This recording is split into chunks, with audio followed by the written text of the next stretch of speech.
I'm Allie Zendrian, founder of A to Z Communications, and this is the Brand Stories podcast. This is where we talk about everything related to marketing, branding, and public relations. This week, we had Jarrod Upton on the podcast. He discusses how firms can help build the culture that creates the brand that they want to have. Jarrod, thank you so much for being on my Brand Stories podcast today. It's been a pleasure getting to know you in your past life and then seeing your career evolve. And I'd love to hear more about what you're up to these days. Thanks so much. It's great to be here today. Appreciate your time. I've had a bit of a journey. The last year and a half, I took a bit of sabbatical. I've written a book. It's in copy editing phase. It's called Lessons of Legacy. So be very glad to have that coming out, hopefully in the next few short months. And it's a story about life lessons, frankly, for my daughter. And event something happened to me, what lessons would I want to pass on to her? Truths that I've learned, hard knock life lessons that you kind of learn along the way. And then as of end of last year, beginning of this year, I've launched a new company where we run on EOS, or Entrepreneur Operating Systems, frankly, helping advisory firms and other business owners be able to operate and being really clear on what their vision is, understanding their discipline and accountability for traction, and helping them to run a really healthy organization and culture.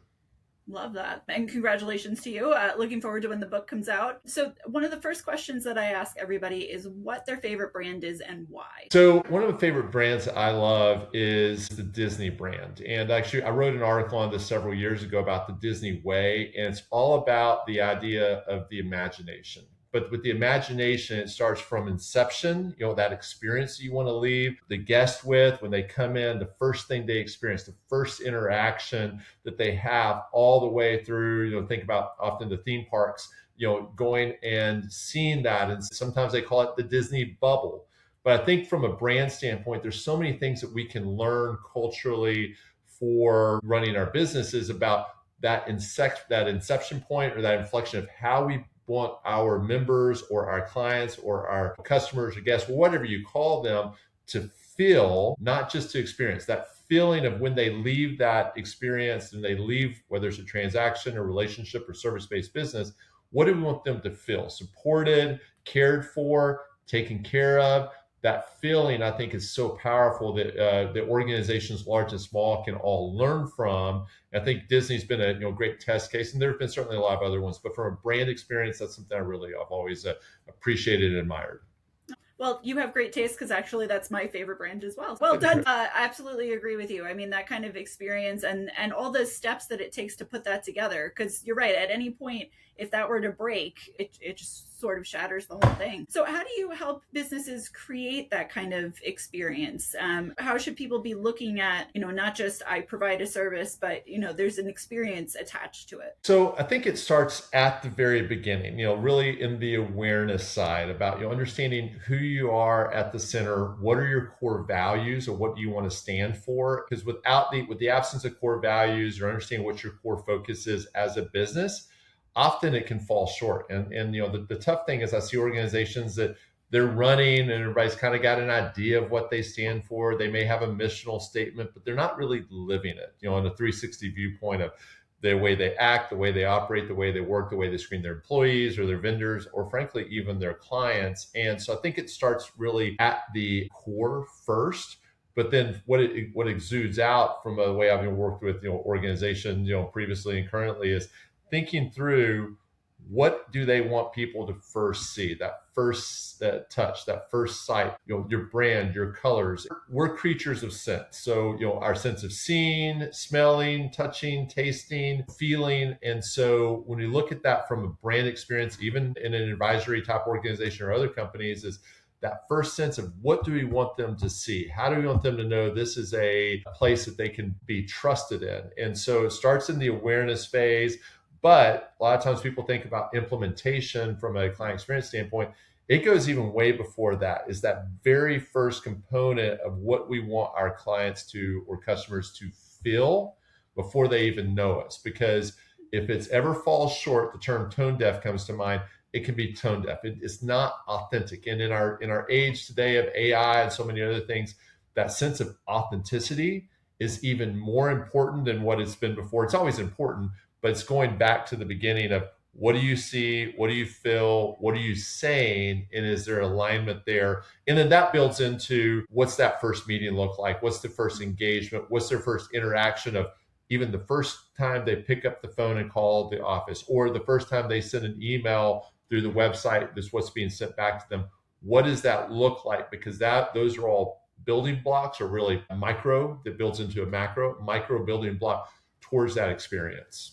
Love that. So do you feel like with businesses that are falling short, is it that there's no, whether it's like a handbook or whatnot that's been created so that the message is disseminating through all the different ranks? Or is it to your point that you might think that your brand is XYZ, but actually as you live it out, it's really more like ABC? It could be both. It just depends on where it is. I mean, is it a process issue, or what I'm hearing kind of in a data issue? Process is, what is our process or our experience? And you may have, hey, this is who we think we are, but our process doesn't map exactly what we're saying. Or in the data doesn't support it from a data component standpoint. So I think it could be both of where the business is in their maturity. And frankly, in my experience, businesses also shift. They'll go through sometimes scope creep, or what they started out today, 5-10 years from now, they may look very different, in the way that they operate, or they've made an acquisition, or they've added a new product line, or whatever it is. So it could be both, but I think it always going back, and this is where, again, doing that quarterly and strategic angel planning is, are we true to our core? Going back and revisiting. Santa Ana said, those who don't say the past are doomed to relive it. Businesses that don't look back and say, are we still aligned with our brand and core identity? Often they can have scope creep or mission creep from what they started and what their focus was. So in terms of the work that you do with businesses now, how do you take them through the process of making themselves better? Is there like a set vantage point, or can people approach you at any point in their business life journey? So yes, I think it could be both. People certainly can approach at any point in the business life journey, because there's different needs on where relative to where they are. If you're in a startup phase, you've got different needs. You're trying to gain market share. You're trying to build customer or client base. You're trying to get that market penetration and frankly get sales. If you're 5-10 years into the business, you may be thinking about refinement and efficiency, and how are we thinking, even about maybe there's a opportunity to expand into a new market or geographic or new business segment.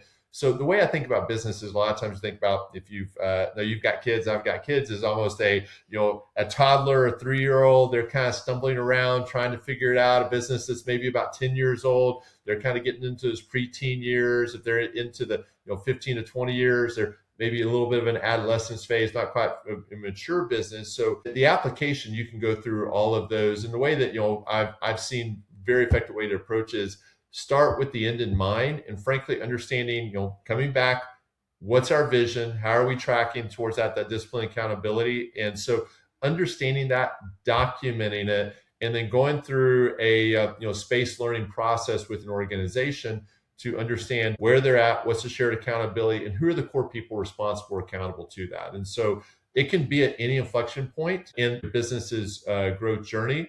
It's just thinking about where they are and understanding where they're going. And there's a great book for the audience called The E-Myth by Michael Gerber, Your Mind, Binder, Grinder Mentality. You've got different points of need. It's just understanding where they are. As a toddler, they're learning to walk. As a teenager, they're getting ready to drive.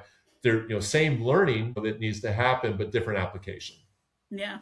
Well, and speaking to our kids, although I'm sure that yours is fabulous, hopefully they're not hitting those teenage angsty years either. So may the teenagehood be lovely. Yes, absolutely. Yeah, we deal with a little bit of that from time to time. So I think and again, I dealt with it when I was a teenager, and I've had peers that have the same. We talk about the same stuff relative to the age of our kids. Yeah. And in my case, so my kids being a little bit younger, I feel like it's the forming of yourselves. So I definitely relate to what you're saying there. It really is like the life cycle of a person. So are there specific, whether it's types of businesses or size of businesses, that you feel like are best to work with you? So I'd say anywhere from 5 to 250 employees is pretty broad gap, because the process that I go through, called EOS, is our entrepreneur operating system. We take an organization, I look at the value component. Are they growth minded, but is it intentional growth or purposeful growth? Are they open and honest with themselves and wanting feedback, wanting help? Some of the most challenging business or engagement or consulting experiences I've had are businesses, they need help, but they're not willing to accept it. The two things I've found hard and with working with leaders is the willing to ask for help, but then also the willing to receive it. If they're not willing to receive that and make those changes, sometimes they're hard. That's where things tend to fall short. They're really not probably a good fit, or maybe it's not the right time for them right now. Thinking through where they are, but as long as you're taking someone, whether they're wanting to crawl, walk, run, sprint, etc., you still can do application for them based on their growth. Because the goal is, if you think about a coach or trainer, facilitator, is how do you get from A to B, and how do we get to A to B really effective and efficiently? There's different tools I would use for someone that's startup mode versus someone who's running a really mature business that's got more complexity and divisions and people.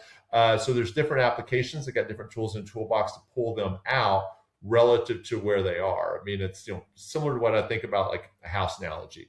When you're younger, you may need an apartment, but when you get married, if people are blessed to be married or have kids, they need to have more space. And ultimately, maybe kids move out, maybe we contract a bit because we don't need all the space and the overhead. Businesses go through a very similar life cycle, but they still need plumbing and electricity and the roof over their head. So you still need the basic mechanics of running that. And you're still going to need process and people and data and understanding, mitigating through the issues of what you've got as you move through it. So we can pick them up anywhere they're at their growth period, assuming they're entrepreneurial minded and wanting to grow, to they're willing and open and honest and need and aware that they need the change and willing to put forth the work to do that. So you've been very fortunate in your career. You've learned, I'm sure, from a lot of great minds and had a lot of great brands affiliated with you between United Capital Group and Herbers and Company.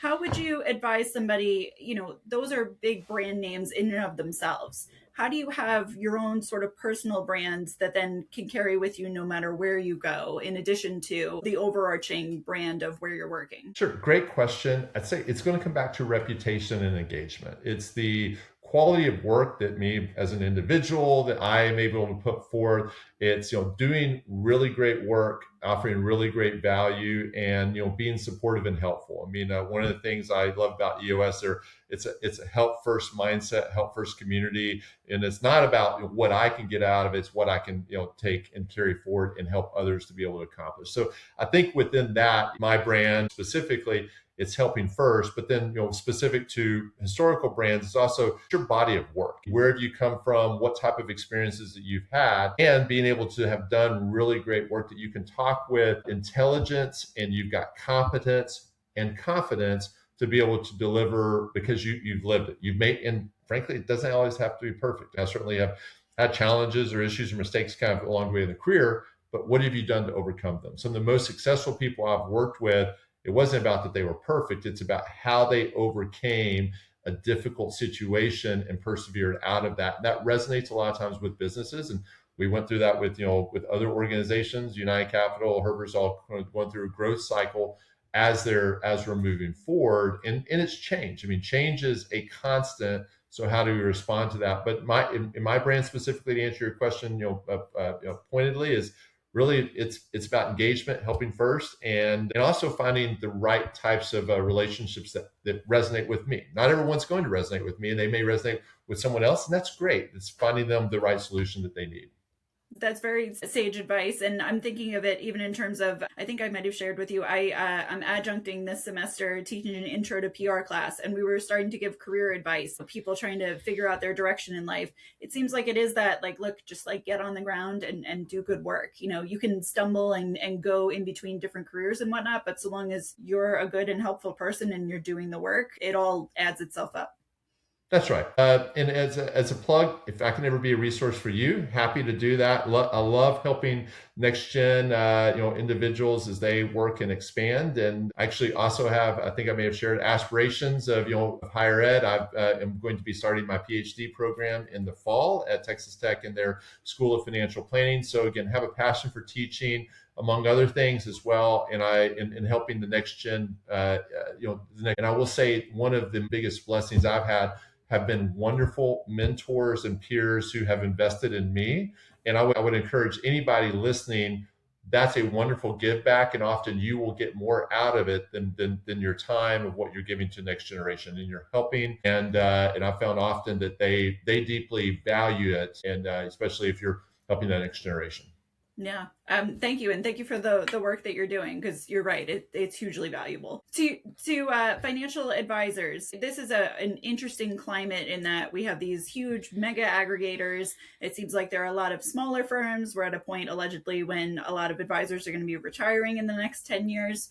If Mhm. you're an advisor owner right now, what are the big like business things that you think that you need to keep focused on right now? So big focus things from an advisory community is one, be hyper engaged with your clients. But start with team first, because they're the ones that live and breathe your brand, your experience, and they are also the ones that are serving your clients, hopefully admirably, wonderfully. So serving them, supporting your team first, and doubling down on culture. Culture is king. I've seen so many individuals leave, not because they were getting paid unfairly, not because they didn't have great relationships with clients, is because of culture. So I think, to retain and engage through this next inflection point of growth and change, culture is key. Two is look for opportunities for your people to participate. They're smart people. They're engaged. They want to add value. So look for opportunities for them to participate and help you to grow as you're moving forward. I mean, we hear a lot about AI, and so AI is going to take over. We've been talking about the robo advisor for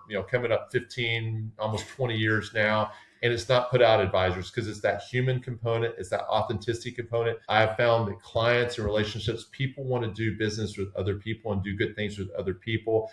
Where I do think AI, and this is I think an inflection point for advisory firms, is how do you harness it to be more efficient, more effective in what you're doing, how you're doing it, your client follow up. Because when Excel came out, I mean, and that didn't put advisory out of business. When we had different software planning applications that may have replaced Excel, that didn't put advisors out of business. It just made them more efficient, and they had a more robust set of tools in their toolbox. So it may sound, hey, I've heard this is rinse repeat, but it's still true. Culture is king.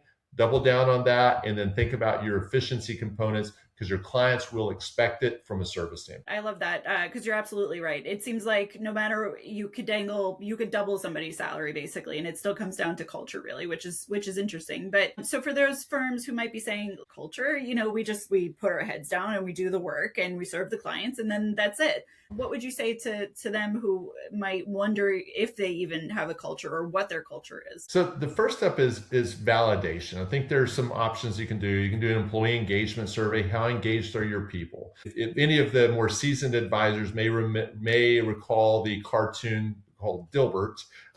In the Dilbert cartoon, if you've been around for a while, there was a study that was read, I think it's in the Harvard Business Review, is the more Dilbert cartoons that were in a cubicle office space, the more dysfunctional a culture is, because people can relate. They can relate to the dysfunctionality. So understanding some of those little nuances, or a little bit those little tendencies, are your people, are they there because it's a paycheck, or are they there because they're passionate, they're engaged, they're volunteering? So I think an engagement survey could certainly be one option.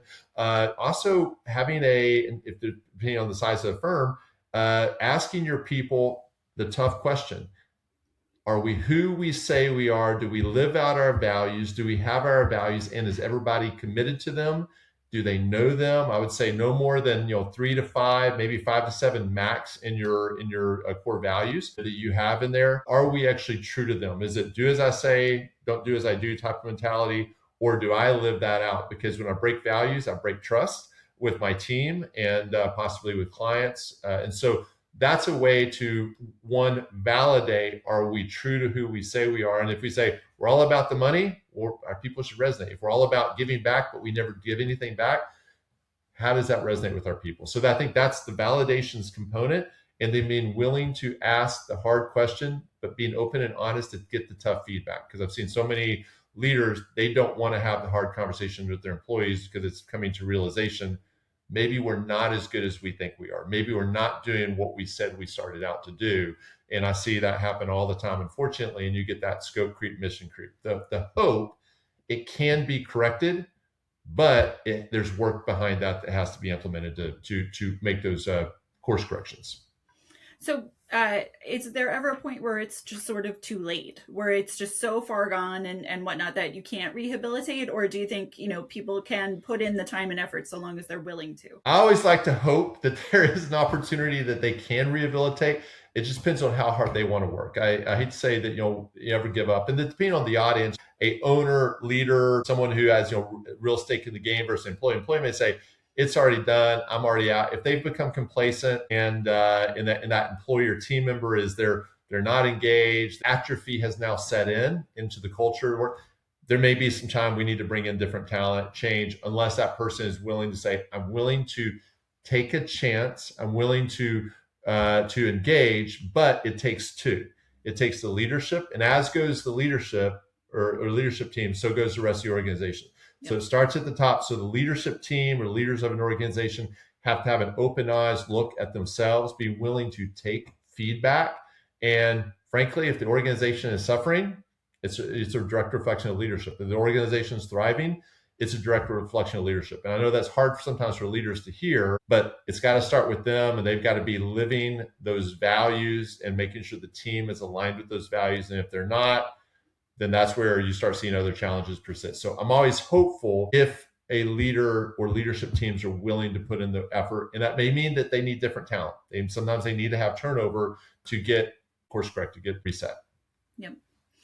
So speaking of leadership, it's great that you're putting out this book, and I feel like that's an act of leadership in and of itself. If you don't mind giving us a little bit of a preview, what are some of the things that you would hope that people would take away from it? So the audience is not necessarily business application. I've got another one in the works. I'm already started for that down the road. I'll hold that for another podcast.